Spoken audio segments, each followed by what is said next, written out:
Good morning. Welcome, welcome, welcome, welcome, welcome, welcome. So wonderful to gather in the light and to meditate. And we're meditating on a wonderful subject today.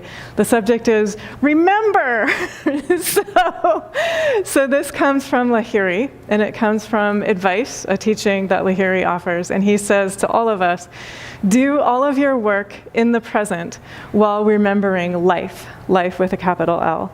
So for each of us, whatever the work is that is meeting us, that's where we are invited to do all of our work in the present while remembering life. And so a couple of invitations, a couple of entry points into this. I will also share a teaching from the Upanishads and then some stories and some opportunities to feel our way into this. But let's just right now practice this. And so this is a reminder that in the now, if we allow ourselves to be freed from the illusion, which is also the prison of linear time, if we just say, how do I feel in the now, in this moment, if I exist momentarily right now, and there's no past and no future? And just, you can close your eyes if it helps you feel that, but just, what is my beingness in the now, no past, no future?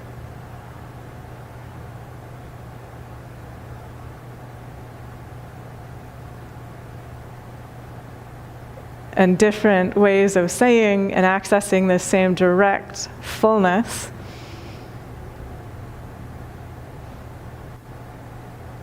What boundless love is available to me if I allow myself to be now, no past, no future?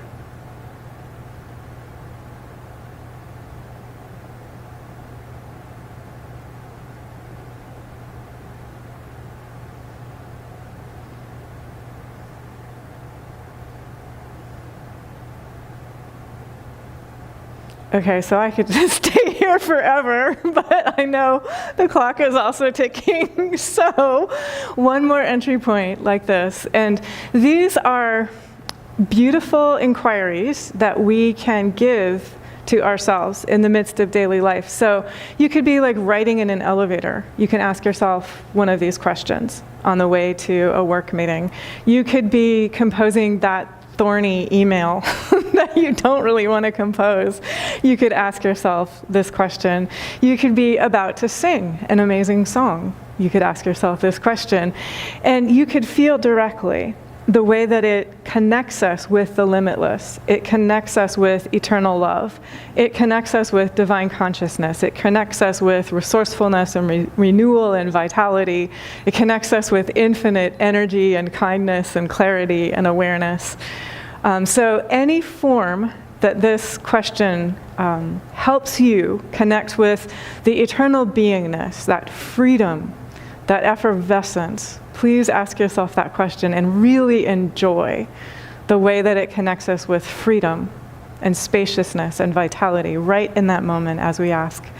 And so here's just another really fun way to ask the question.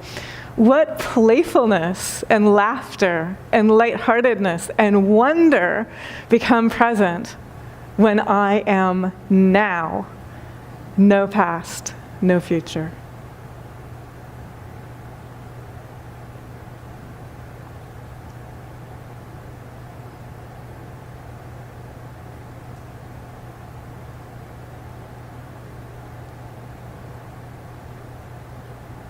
And you might notice that the energy that is available to us, it feels a little bit like if you've ever seen sparkling water and the bubbles go effervescing up. It feels a little bit like that. And so it connects us with divine playfulness, divine creativity, divine opportunity, divine inventiveness, divine wholeness, divine healing, divine joy. And that goes by the name of Krishna in many, many stories. And so in a moment, I'll share with you a story about Krishna and what Krishna encountered one day while he was at work. So Lahiri says, do all of your work in the present while remembering life. And so in a second I'll get to this story, but I'll just give you a preview. This is a story about one morning when, before lunch, Krishna got to meet an 8-mile-long snake. So the snake was as large as a mountain. So you think your job presents interesting situations. Krishna very often before lunch gets to meet a demon that takes one form or another.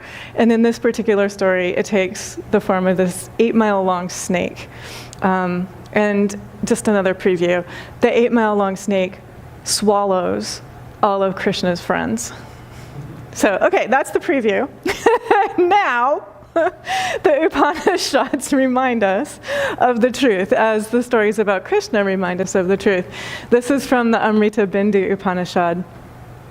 That in whom reside all beings, and who resides in all beings, who is the giver of grace to all, the supreme soul of the universe, the limitless being, I am that. And so for each one of us, I'm going to give us this in shorthand, the supreme soul of the universe, I am that. The whole universe is actually within us. The limitless being, I am that. So in our expanded, clear awareness, when we wake up and when we remember, that's my true identity, that's my true nature, that's my true name, there's no fear. It's not possible for there to be any fear present. And so here's another shortcut to sort of severing our identification with fear, which can arise. The experience of fear, the invitation to identify with fear can arise for humans. And so if you just say to yourself in that moment, this will sever that identification, I am fearless awareness. And just notice what becomes possible. So even think of a situation where you have been feeling fear. Hold that situation in the light of awareness, in the light of eternal love, and say to yourself, I am fearless awareness. And notice how your relationship with the situation instantly transforms. Instantly. Now, you might need to say that 20,000 times a day when you first start this practice. So anytime the fear thought arises, you get to sever it. I am fearless awareness. Another way to do the same thing is I am eternal love. And so if that resonates with you more than I am fearless awareness, that has the same effect. It melts away the fear. And so practice that as well. Think of, and maybe pick something kind of relatively minor. Something in your day-to-day existence that annoyance or fear or frustration or resentment is possible to arise when you encounter that. And hold that in your awareness, and then just say, I am eternal love. And notice how it shifts immediately. So one of the things that we gain, and there are very many different ways of naming this, but this is one way of naming what we gain. We gain inner, noble, majestic non-attachment. Both of those practices that we just enjoyed give us the gift of inner, majestic, noble non-attachment. Another way to say that, they give us the gift of joy. They give us the gift of freedom. And so we can, with clarity and calm and wisdom and love and awareness, look upon whatever the human experience is, but remember, whatever the human experience is, whether it's for us or for another, it's temporary. And it's something that the human is navigating. It's something that the human is moving through.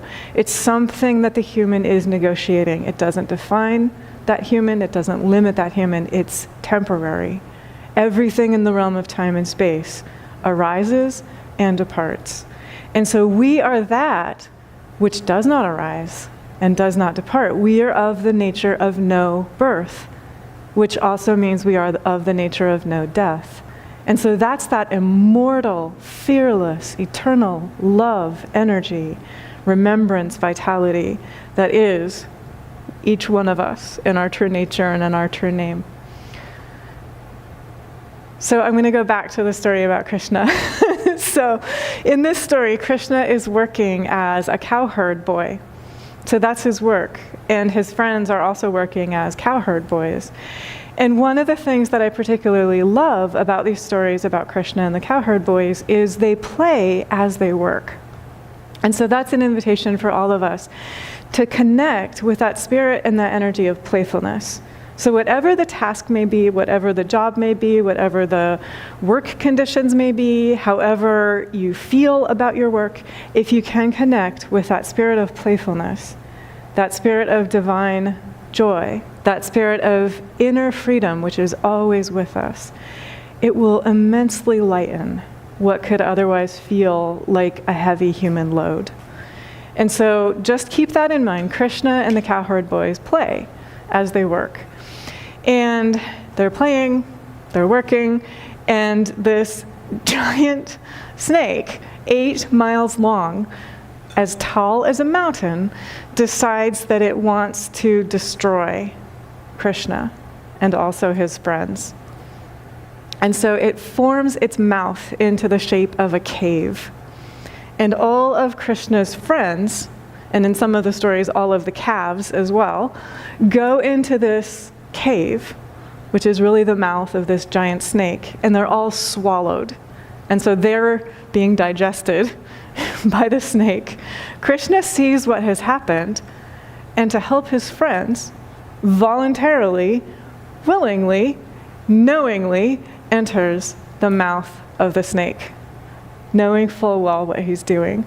And so you can imagine the snake starts to close its mouth, and this is an invitation for all of us to do what Krishna does. He expands, and the snake finds that it's not able to close its mouth.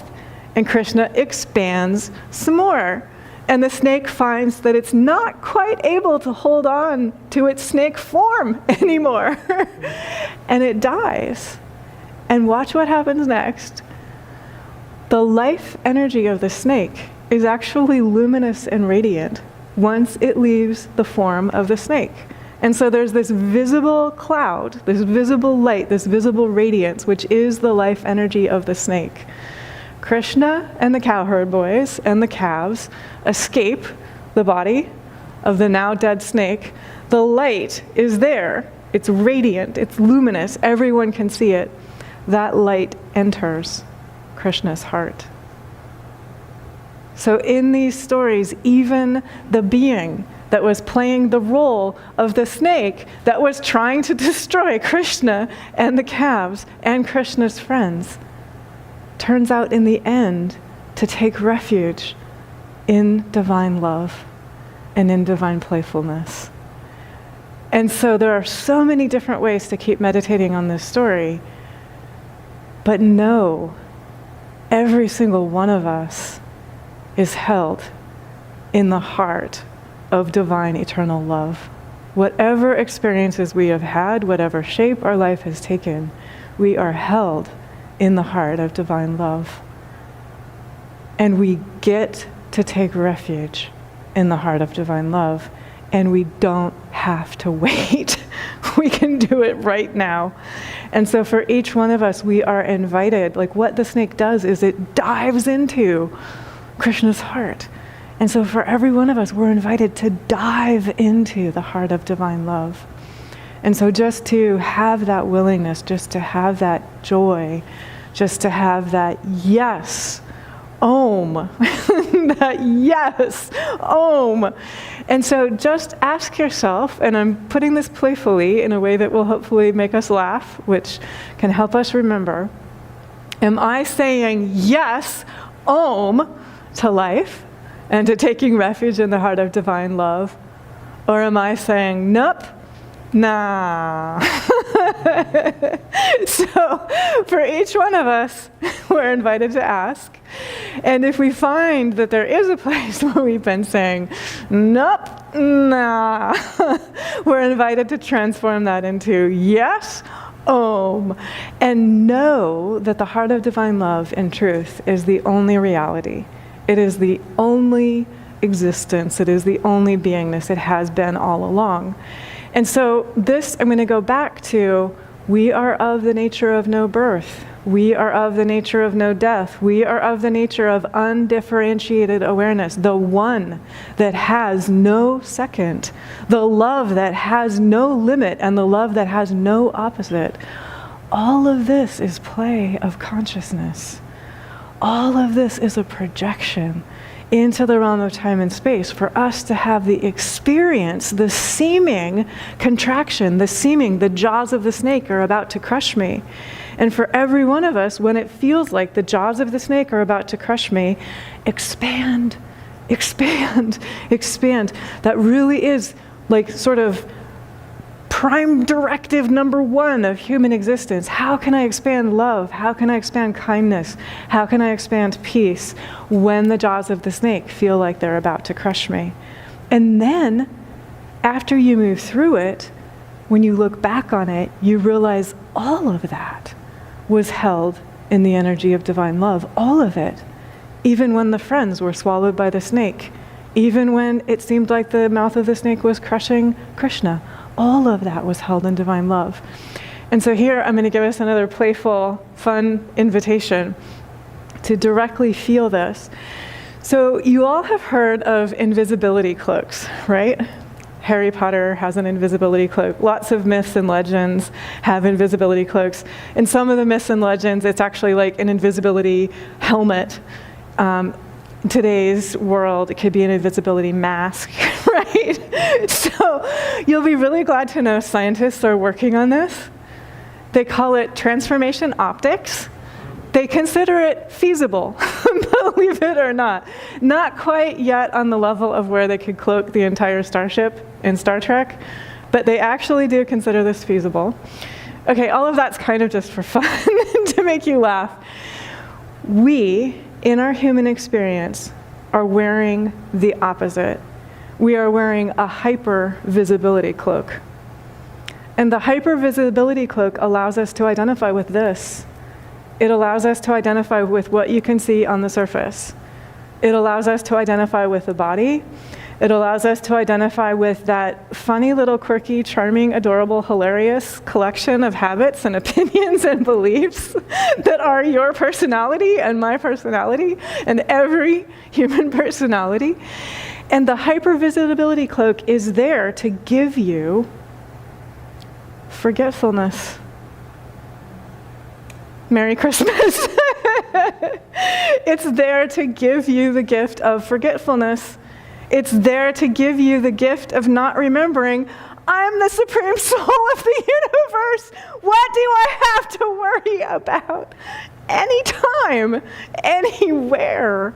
I am limitless being. What could possibly concern or affect me? So if every human being knew, I am limitless awareness, I am the supreme soul of the universe, we kind of wouldn't be having the human adventure that we're having. So each of us has willingly donned a hypervisibility cloak to give ourselves the ability to forget temporarily, I am the supreme soul of the universe, so that we gain the experience of being in the cave that is actually the jaws of a snake that is closing upon us. So that our soul can unfurl its majesty, its light, its love, its grace, its wisdom, its self-remembrance. It's remembering I am not this that can be crushed, and that snake is not even that snake.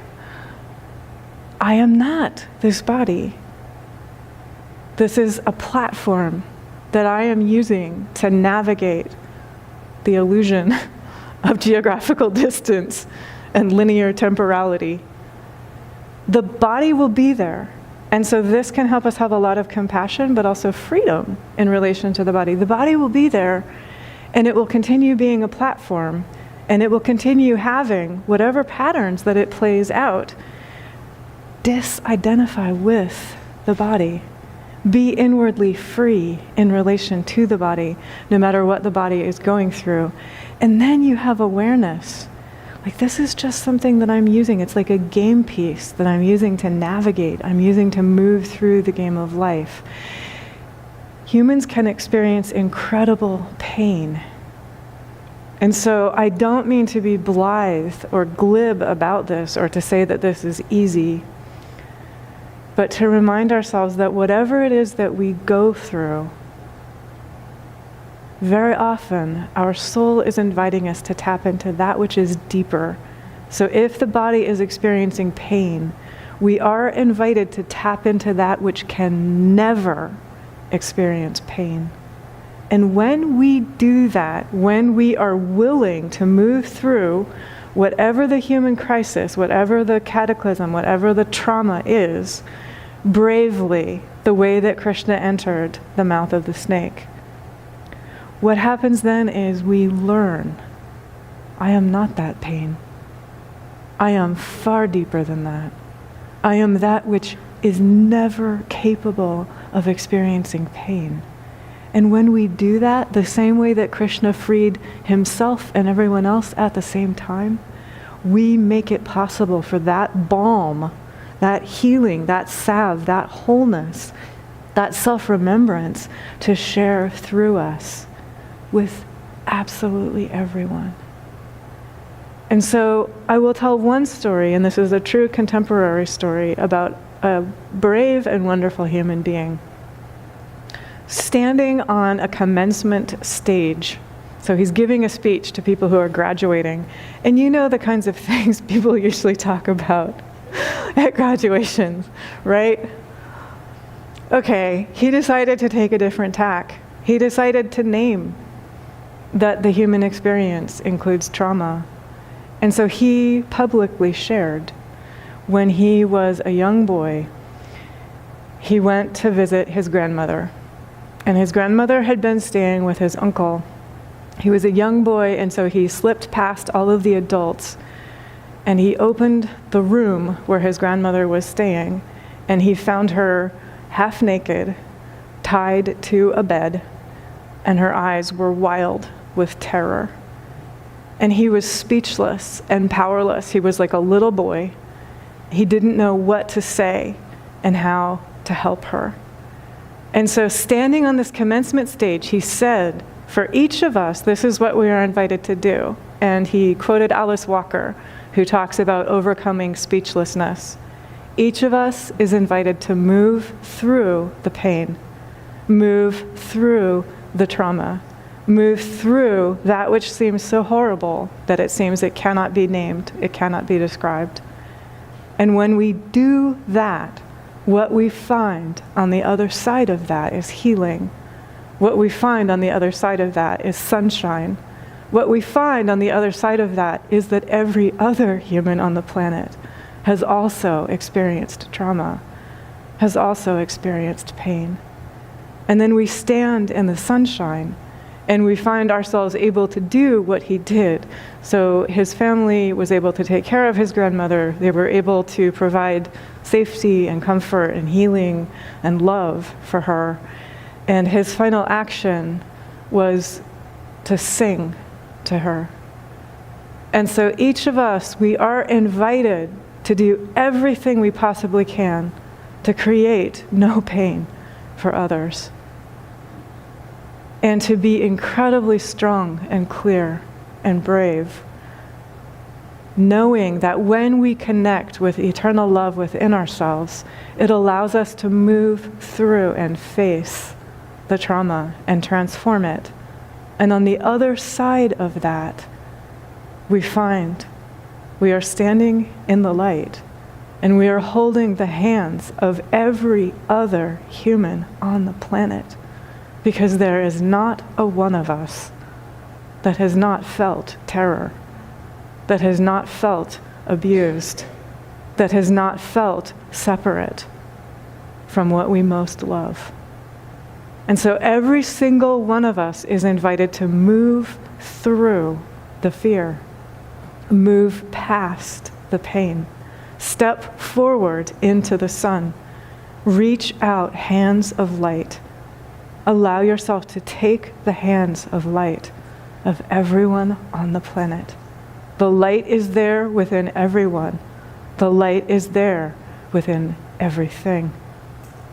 Whatever may be your work, whatever you are moving through, whether you are singing and dancing, or whether it seems like agony, do your work in the present while remembering life.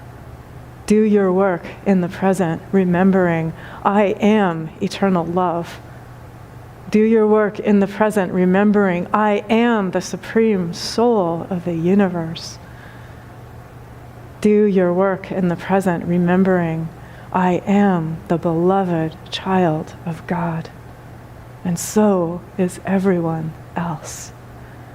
Thank God, and God bless us all.